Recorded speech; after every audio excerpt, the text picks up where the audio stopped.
kita yang ditaati oleh Allah SWT sekaligus kesempatan kesehatan untuk mendapatkan bulan yang penuh dengan keberkahan, bulan yang dilipat gandakan amal, bulan yang mana disebutkan dalam hadis Rasulullah SAW, walillahi a'taqa'u minan nar.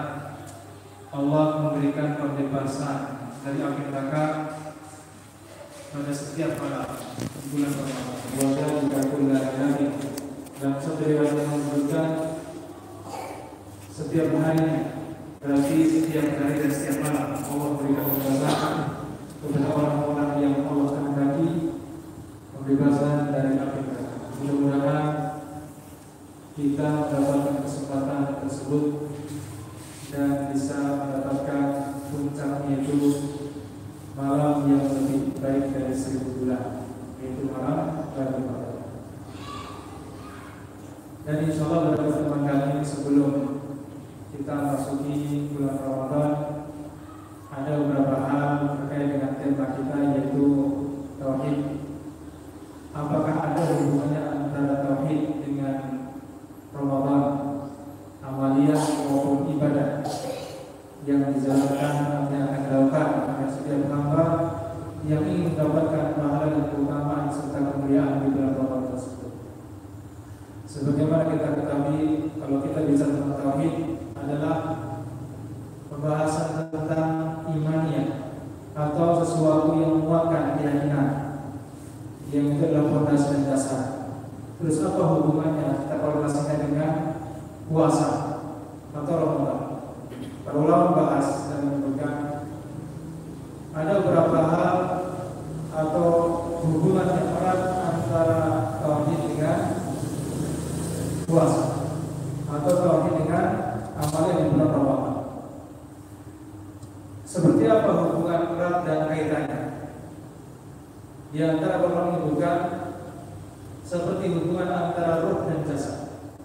Seperti hubungan antara roh dan jasad. Mengapa demikian? Karena kalau kita melihat bulan Ramadan dengan keutamaannya, itu banyak sekali hal terkait dengan keimanan seorang. Bahkan kalau kita melihat ayat anjuran dan perintah untuk menjalankan puasa di bulan Ramadan, Allah berfirman, ya ayyuhalladzina amanu kutiba alaikumus shiyam kama kutiba alal ladzina min qablikum la'allakum tattaqun. Perintah dan anjuran untuk menjalankan ibadah puasa erat kaitannya dengan harapan dan tujuan dari perintah tersebut, yaitu la'allakum tattaqun. Dan tidak mungkin seorang mampu dan bisa atau terdorong untuk mengerjakan sampai mendapatkan derajat takwa kalau tanpa keyakinan dan keimanan yang kuat. Ini bicara tentang hubungan secara global antara tauhid dengan amaliyah di bulan Ramadan.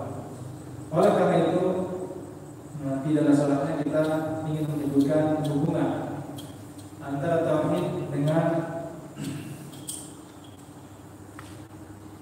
amaliyah di bulan Ramadan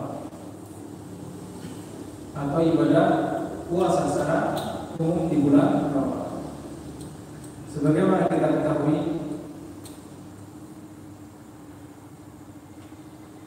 ikhlas adalah tujuan utama menjadi perintah pertama sebelum seseorang melakukan apa. Bahkan anjuran untuk mempelajari terkait dengan hal yang menjadikan seorang mampu untuk mengikhlaskan dalam apapun ibadah yang dilakukan, itu adalah perintah pertama kali sebelum perintah yang lain. Maka disebutkan fa'lam annahu la ilaha illallah. Perintah yang pertama kali dianjurkan dan diperintahkan oleh Allah adalah untuk mempelajari tentang annahu la ilaha illallah, terkait dengan siapa Allah Subhanahu wa ta'ala. Dan semakin orang itu mengenal Allah Subhanahu wa ta'ala, maka akan semakin mudah seseorang untuk mengikhlaskan niat ketika dia melakukan ibadah. Dan ketika bicara ikhlas adalah sesuatu yang termasuk besar sekali kaitannya dengan ibadah puasa. Maka disebutkan dalam satu hadis Rasulullah SAW, illa siyam fa innahu li wa ana ajzibih. Ketika Rasulullah SAW menyebutkan ibadah-ibadah yang ada, maka puasa itu menjadi khususan. Puasa, kecuali puasa, fa innahu li adalah untukku, kata Allah SWT. Wa ana ajzibih, dan saya akan memberikan balasan dari ibadah puasa yang dilakukan pertama. Mengapa demikian? Dilanjutkan, innahu taraka syahwatahu wa ta'amahu wa syai'nya tidak sesuai ini. Itu innahu li, untuk kata Allah SWT. Ini menunjukkan bahwasanya puasa memiliki kedudukan yang istimewa di hadapan Allah Subhanahu wa Ta'ala. Kenapa demikian? Karena balasannya adalah wa ana ajzibih, sesuai dengan kehendak Allah SWT. Kalau kita bicara pahala yang lainnya, itu bicaranya adalah satu contoh seperti bicara salat sunnah 2 rakaat, ada yang pahalanya khairun dunya wa ma fiha. Ada bicara zikir seperti apa? Pohon kurma di surga. Atau bicara balasan-balasan dari amal ibadah yang lain. Tapi ketika Rasul menyebutkan puasa, dia menyebutkan ta'inna uli. Kata Allah SWT, puasa adalah untuk. Berarti kalau sudah bicara untuk, balasnya adalah terserah Allah Subhanahu wa Ta'ala. Ini menunjukkan bahwasanya puasa sangat istimewa. Kenapa sangat istimewa? Karena seorang ketika bicara puasa, dia meninggalkan apapun keinginan terkait dengan syahwatnya. Baik syahwat itu adalah terkait dengan sesuatu yang memang asalnya haram atau yang asalnya mubah, tapi karena sedang puasa dia tinggalkan Allah SWT. Atau bicara meninggalkan makanan dan minuman min ajli, karena Allah Subhanahu wa Ta'ala. Ini bicara poin yang pertama terkait dengan hubungan antara tauhid dengan amal yang di bulan Ramadan atau dengan puasa. Kemudian yang kedua adalah ketika di bulan Ramadan seseorang diperintahkan untuk menjalankan ibadah puasa. Dan puasa itu disebutkan ada satu waktu atau satu kesempatan bagi orang yang berpuasa ketika seseorang itu memohon kepada Allah atau berdoa, maka doanya akan dikabulkan oleh Allah Subhanahu wa Ta'ala. Sebagaimana disebutkan dalam sebuah hadis, lisal ini fitratun da'watun la turad. Bagi orang yang berpuasa ada satu kesempatan, yaitu apa? Da'watun la turad. Satu doa yang tidak ditolak. Berarti karena seseorang itu menjalankan ibadah puasa adalah kaitan dengan mustajabnya doa. Dan ini menunjukkan bahwasanya seseorang diperintahkan untuk memperbanyak doa. Dan salah satu anjuran secara umum dalam ayat yang disebutkan surat Al-Baqarah 186, Allah berfirman, wa idza sa'alaka 'ibadi anni fa inni qarib. Dan apabila hambaku itu mohon fa inni qarib kepadaku, maka aku adalah posisinya sangat dekat. Uji punya wajah dan tidak ada. Saya mengabulkan siapapun orang yang berdoa atau mohon kepada Allah SWT. Yang artinya di sini menunjukkan bahwasanya seseorang yang berpuasa itu mendapatkan kesempatan yang luar biasa, kesempatan bahwa dia ketika berdoa kepada Allah, doanya tidak ditolak. Padahal kalau kita bicara doa agar dikabulkan Allah SWT, itu ada kaitannya dengan keyakinan. Disebut dalam hadis yang lain, ketika doa kita yang diterima oleh Allah SWT, kita harus yakin bahwasanya doa kita itu diterima oleh Allah SWT. Dalam satu hadis, wa antum mu'minuna bihi. Dan kalian itu yakin dengan doa yang kalian panjatkan bahwa Allah itu mengabulkan. Karena terkadang kalau kita berdoa dan mohon kepada Allah, apalagi sudah berkali-kali dan sudah lama, kok doa tak kunjung diijabahi, terkadang melemah keyakinan. Bahkan naudzubillah terkadang berubah, bukan yakin tapi malah suudzon kepada Allah SWT. Dan ini yang akan melemahkan yang akhirnya kurang syarat.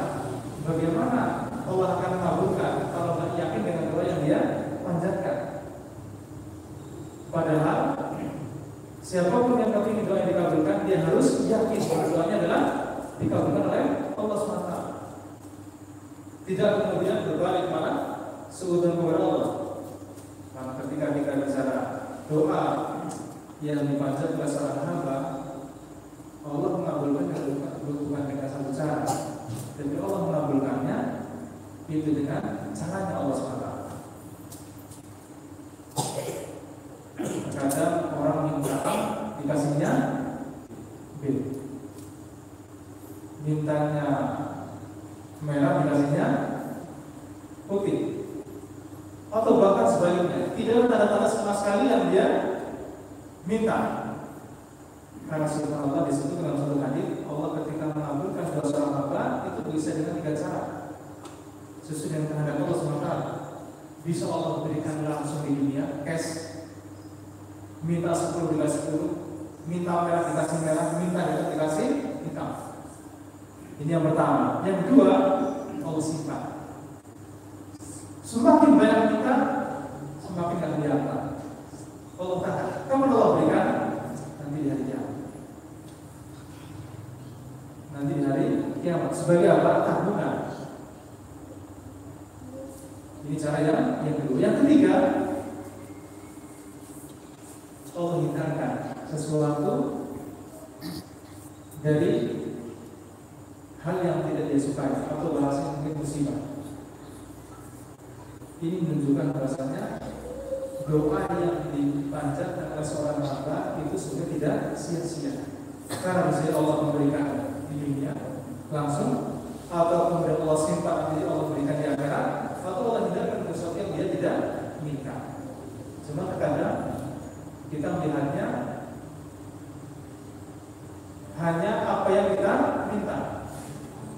Padahal subhanallah Allah memberikan, dan pasti Allah ketika memberikan apapun jawaban itu yang terbaik untuk hamba tersebut. Dan subhanallah ketika bicara puasa, hanya karena bicara puasa, siapapun yang berdoa Allah akan kabulkan. Ini menunjukkan bahasanya puasa atau di bulan Ramadan ada satu istimewa, yang mana siapapun orang yang berdoa dan mohon kepada Allah SWT, Allah akan kabulkan. Bagaimanapun apapun itu kondisinya.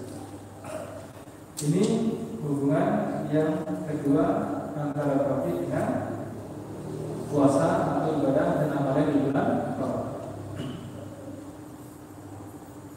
Kemudian yang ketiga,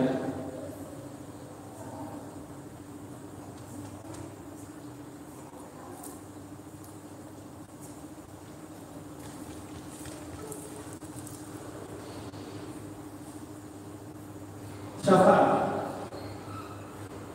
yang Allah akan berikan kepada orang-orang yang berpuasa di hari kiamat.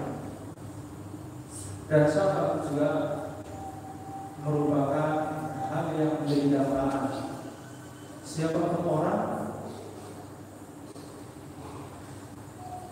yang mungkin di dunia dia nggak merasa atau belum merasa, tapi nanti di hari kiamat ketika tidak ada sesuatu yang bermanfaat atau memberikan manfaat untuk dirinya,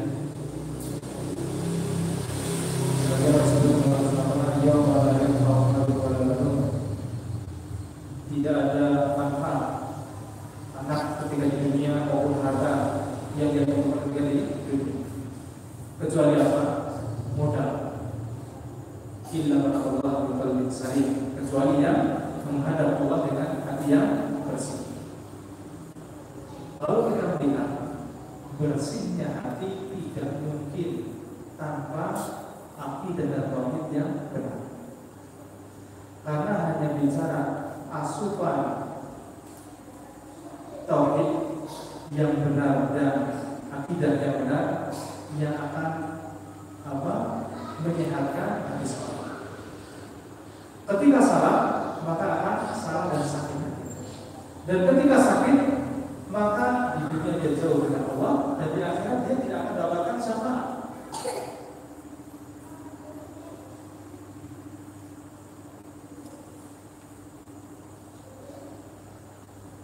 Dan salah satu yang ditunggu atau yang dinanti oleh setiap umat Muhammad adalah syafaatnya Rasul Sallallahu Alaihi Wasallam nanti hari kiamat.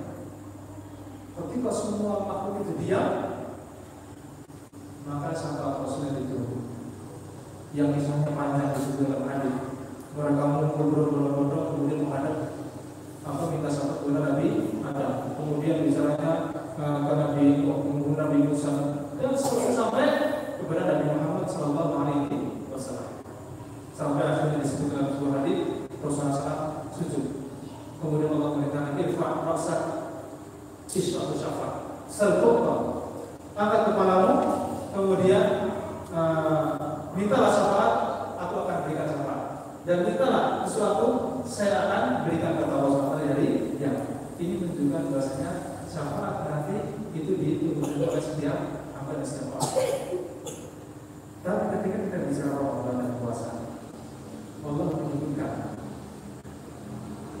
orang yang berpuasa itu akan mendapatkan syafaat. Sebagai disebutkan dalam hadis Rasulullah SAW yang diriwayatkan oleh Ahmad, an-nasiyam wal qur'an yashfa'an lil 'abdi yaumil qiyamah. Sesungguhnya puasa dan Al-Quran itu keduanya akan memberikan syafaat nanti di hari kiamat. Hanya sekedar bicara puasa, orang akan mendapatkan syafaat dari Allah SWT. Berarti menunjukkan besarnya ibadah puasa dan bagaimana kedudukannya di sisi Allah SWT. Dia akan mendapatkan pembelaan dari puasa yang dilakukan ketika di dunia. Bagaimanapun kondisinya, bagaimanapun kondisinya, walaupun dia berbuat dosa, walaupun berbuat dosa, kenapa kondisinya, ketika dia masih muslim dan meninggal dalam keadaan muslim, dia berhak untuk mendapatkan syafaat. Makanya kalau kita melihat dalam sebuah hadis, syafaat itu bukan bicara untuk orang-orang yang bersekutu. Bahkan mungkin kalau bicara hari ini kita ada syafaat yang khusus bagi orang-orang yang mungkin sudah bisa dikatakan hari ini adalah sudah berdosa dosa. Bahkan mungkin ada sebagian yang saking banyaknya dosa yang dilakukan, disebutkan ada syafaat yang khusus bagi ahli kabair di umat. Apa yang ahli kabair itu bukan bicara sekali minum minuman keras, sekali berbuat zina, sekali mencuri, sekali berbuat dosa besar. Bukan. Ahli kabair berarti adalah orang yang kenyang di dunia dengan dosa-dosa besar. Subhanallah. Ini menunjukkan keistimewaan syafaat di hari kiamat. Dan siapapun itu sangat butuh dengan syafaat dari Allah SWT. Yang mana kondisinya saat itu taruhannya hanya dua saja. Kalau tidak masuk neraka, ya masuk surga. Dan siapapun itu akan menghadapi yang namanya mahsyar, sirat, itu akan dihadapi.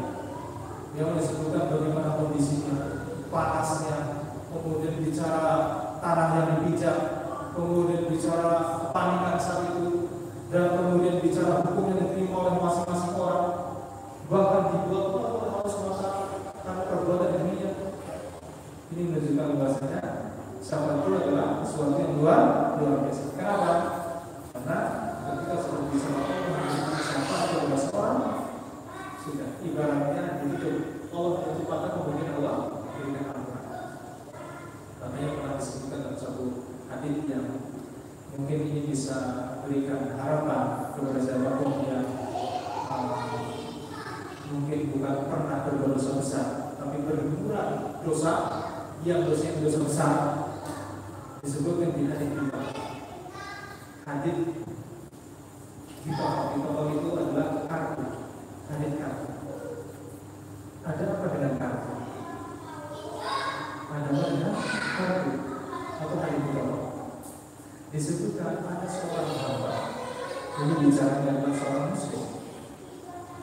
Seorang hamba yang datang berdiri di hadapan Allah SWT dengan 99 sijilan, 99 tumpuk buku yang semua isi adalah catatannya bukan kebaikan, dosa, catatan dosa. Disebutkan saking tebalnya buku catatan dosa tersebut itu antara langit dan bumi. Kira-kira bagaimana itu orang? Mungkin kalau bicara di pengadilan ini berbicara kesalahannya sudah bersalah, tapi di hadapan Allah SWT orang tersebut berada di hadapan Allah SWT dengan 99 untuk catatan amalan dan sisi dosa. Ternyata subhanallah dia mendapatkan keputusan yang luar biasa. Kenapa? Dia punya satu kebaikan. Apa kebaikan? Disebutkan di hadis pertama itu ada kalimat la ilaha illallah. Kalimat apa? La ilaha illallah. Berarti kalau kita bicara kalimat la ilaha illallah adalah kalimat tauhid. Kalimat apa? Kalimat tauhid. Dan ketika ditimbang, nggak usah kita bicara buku lah. Kalau ada buku 10 jilid di dunia, kemudian ditimbang dengan beberapa kartu SIM atau KTP, kira-kira mana yang lebih berat? SIM-nya atau bukunya? Bukunya. Tapi ketika di hari kiamat 99 tumpuk catatan amal dibanding dengan kita yang hanya tertulis dari Allah, yang lebih berat adalah kartu yang tertulis la ilaha illallah. Artinya apa? Itu modal. Kebaikannya cuma la ilaha illallah. Dan ternyata subhanallah timbangannya itu berat ke kandungan. Kalau sudah bicaranya orang lebih berat timbangan amal solehnya, kira-kira mendapatkan ampunan, surga, atau mendapatkan azab dan siksa. Otomatis yang mendapatkan ampunan dan surga. Itulah bicara contoh apa syafaat yang Allah berikan. Hanya dengan bicara kebaikan sebuah kartu. Dan di sini disebutkan orang yang berpuasa itu mendapatkan syafaat dari Allah Subhanahu wa Ta'ala. Dan kalau kita lihat, apakah harus orang tersebut itu bersih? Artinya enggak melakukan dosa besar. Sampai di sini enggak bicaranya kepada siapapun. Karena apapun dosa besar itu masuk tahtal masyiah. Sebagai disebut ayat, Inna Allah la yaghfiru an yushraka bihi wa yaghfiru ma duna dzalika liman yasha. Sesungguhnya Allah tidak mengampuni dosa syirik, tapi Allah mengampuni dosa selain dosa syirik. Jadi apapun dosa, walaupun itu dosa besar sekalipun, bisa jadi ketika Allah itu mengampuni, dia akan lewat begitu saja. Berbeda dengan dosa syirik. Ini menunjukkan bahasanya syafaat yang akan diberikan karena puasa itu dari dosa Allah. Dan untuk siapapun dan bagaimanapun dia kondisi. Ini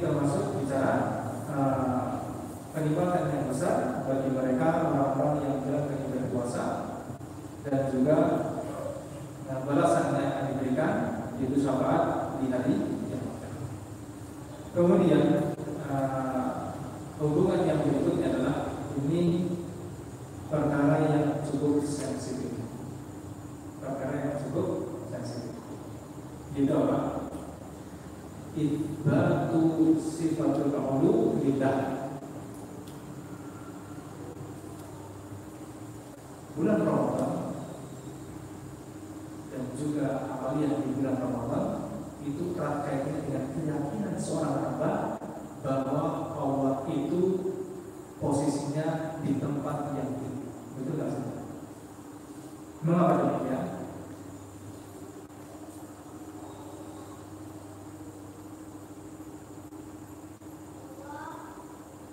Karena kalau kita lihat satu saja di surat Al-Baqarah 185 Allah berfirman, Syahrul Ramadan alladzi unzila fihi al-Qur'an.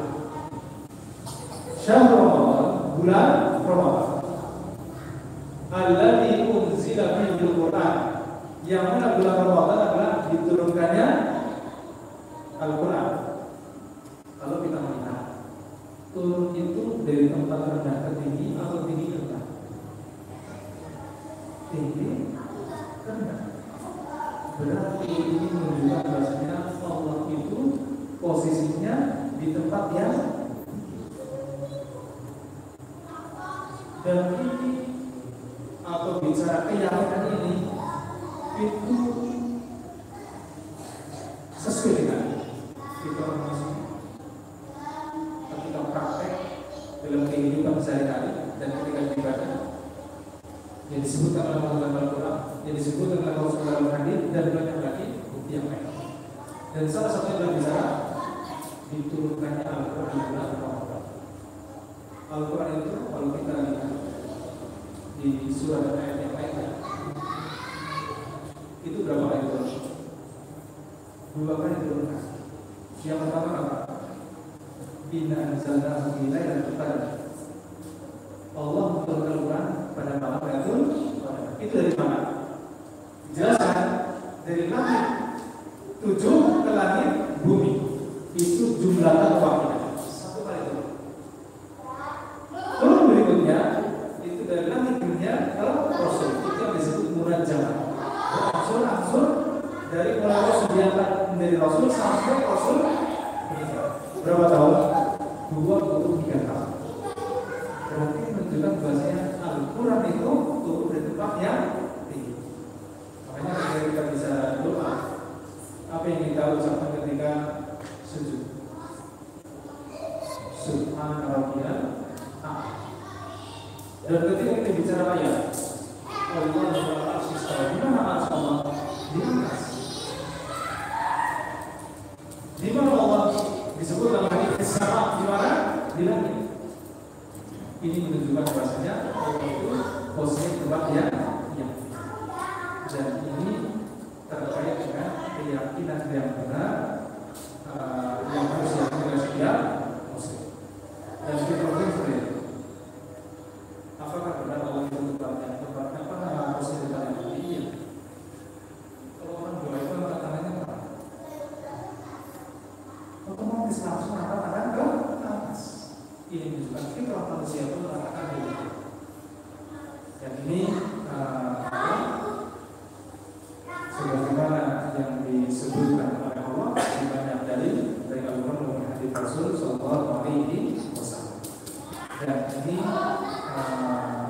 terkait beberapa hal antara tauhid, akidah, keyakinan seorang muslim dengan amalan dan bicara ibadah di bulan Ramadan.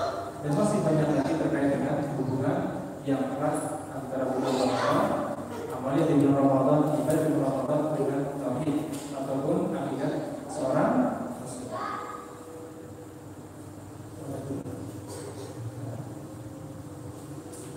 Insyaallah disilahkan kita sebutkan ringkas global poin-poinnya selanjutnya.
Hukuman berikutnya yaitu ini kita ringkaskan beberapa poin karena banyak sekali. Di antaranya adalah iman dengan hari akhir, iman dengan hari akhir, dan ini harus diimani oleh setiap muslim, bahkan termasuk rukun iman. Artinya kalau hari akhir tersebut tidak diimani oleh seorang muslim, bisa cacat, bahkan mungkin bisa tidak sempurna. Maka konsekuensinya adalah bukan konsekuensi yang sederhana. Disebut dalam sebuah hadis terkait dengan ibadah puasa, isol ini fakta. Orang yang berpuasa itu mendapatkan dua kebahagiaan. Yang pertama, para indah fitri, senangnya ketika dia berbuka. Beberapa indah di Rabi, dan kebahagiaan ketika dia jumpa dengan Allah SWT. Dan seseorang tidak akan mungkin bertemu dengan Allah kecuali nanti di hari kiamat. Bahkan di hari kiamat nanti, orang-orang yang beriman itu mendapatkan kenikmatan yang luar biasa, lebih dari kenikmatan yang ada dalam surga yang dirasakan, makanan, minuman, pasangan, dan sebagainya. itu apa?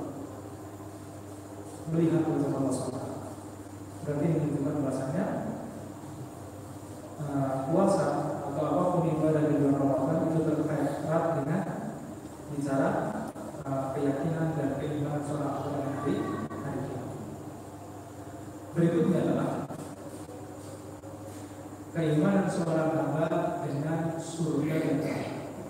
Surga dan neraka. Karena ada sebagian orang yang meyakini bahwa surga itu didustakan. Surga itu belum ada. Surga itu belum dipersiapkan oleh Allah.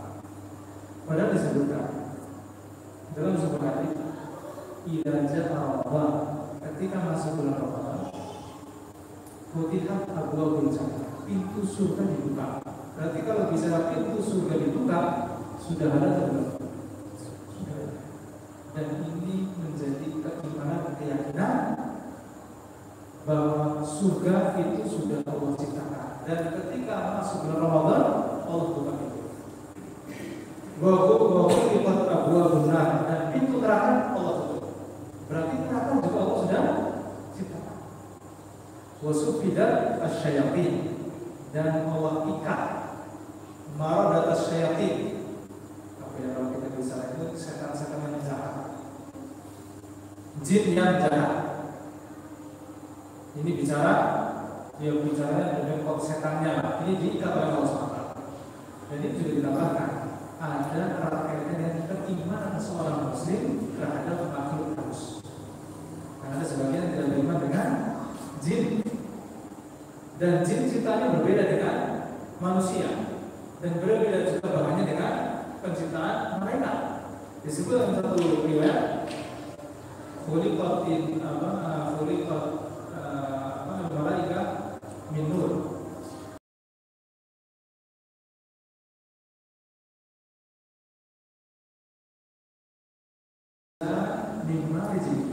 Dan Allah menciptakan jin dari apa? Dari api. Ini menunjukkan bahasanya erat kaitannya antara seorang muslim dengan keyakinan terhadap surga, neraka, dan juga jin sekaligus. Dan yang terakhir adalah keimanan seorang muslim dengan takdir Allah Subhanahu wa Ta'ala.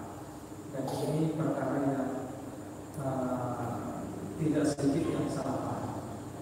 Mengapa demikian? Karena kesalahan kita dalam memahami takdir. Bahkan ada yang mengatakan bahwa apapun yang saya lakukan hari ini tidak ada campur tangan Allah SWT. Ada yang sebaliknya, apapun yang saya lakukan hari ini semata-mata kehendak Allah SWT tanpa ada kehendak makhluk sedikit. Ini juga tidak benar. Yang benar adalah apapun yang kita lakukan hari ini adalah ada kehendak manusia dan juga ada kehendak Allah Subhanahu wa Ta'ala. Dan apapun yang terjadi saat ini itu dilepas dari pilihan manusia, kehendak manusia, dan juga kehendak Allah Subhanahu wa Ta'ala. Nanti kalau kita akan bahas dan lebih lanjut ketika kita membahas masalah takdir ketika di artikel landasan utama, yang artinya bahwa takdir juga harus diyakini dan diimani oleh seorang muslim. Dan disebutkan inna anzalnahu fi lailatul qadar. Kenapa kok satu malam di malam Ramadan itu disebut Lailatul Qadar? Dan disebutkan disitulah takdir sanawi, takdir tahunan Allah turunkan. Bulan seperti ini kondisinya, nasibnya, keadaannya, dan sebagainya. Ini bicara apa? Bicara Allah berikan itu dalam satu. Dan inilah poin-poin yang terkait dengan bulan Ramadan, atau bicara ibadah puasa ataupun ibadah yang lainnya atau amal yang lainnya juga Ramadan terkait dengan tauhid atau akidah sesat. Mudah-mudahan yang kita bahas dan kita sampaikan bermanfaat untuk proses sendiri dan kita semuanya. Karena kita dengan bulan Ramadan, mudah-mudahan Allah